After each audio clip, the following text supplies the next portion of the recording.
Lehenga choli tight छौ है गए लहंगा चोली टाइट छौ देह छौरी हाँ देह छौरी गजब तोहरा हेडलाइट छौ देह छौरी गजब तोहरा हेडलाइट छौ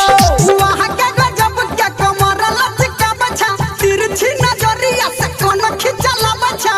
लहंगा चोली टाइट छौ है गए लहंगा चोली टाइट छौ देह छौरी हाँ देह छौरी गजब तोहरा हेडलाइट छौ देह छौरी गजब तोहरा हेडलाइट छौ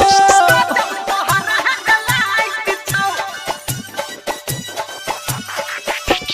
DJ Sumit Sati Sivarima.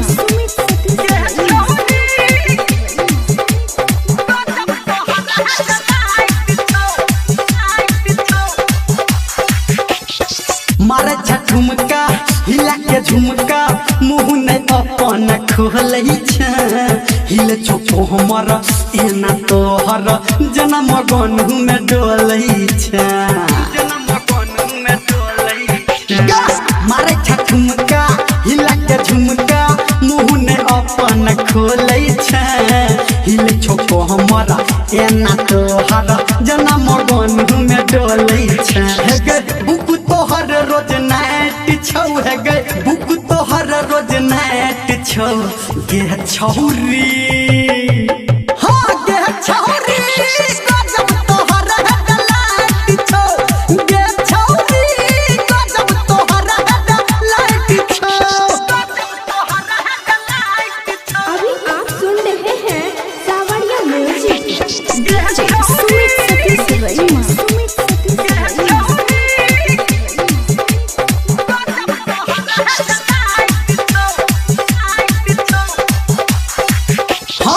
तोरे छोपहर गाँव में शहर तोरे छो खाली चर्चा गे लाल ने हरियर कनियो बरियर तू छती खा मिर्चा गे तोरे छोपहर गाँव में शहर तोरे छो खाली चर्चा गे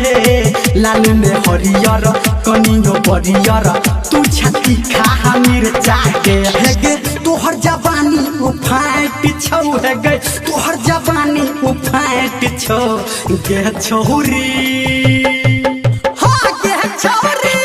गजब तोहरा हेडलाइट छौ गे छौरी गजब तोहरा हेडलाइट छौ गजब तोहरा हेडलाइट छौ DJ Sumit Sati Sivarima.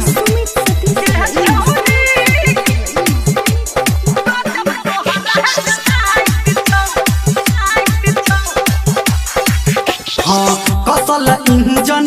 तोहर गोरकी चाहले करे छो बम बम गे धर्मेंद्र नीरा मलिया कहो पूरे बदन तोहर गम गम गे पूरे बदन तोहर गम गम गे कसल इंजन तोहर गोरकी चाहले करे छो बम बम गे धर्मेंद्र नीरा मलिया कहो पूरे बदन छो बम गम गे संजय गौतम राइट छौ है गए संजय गौतम राइट छौ गे छौरी गे छौरी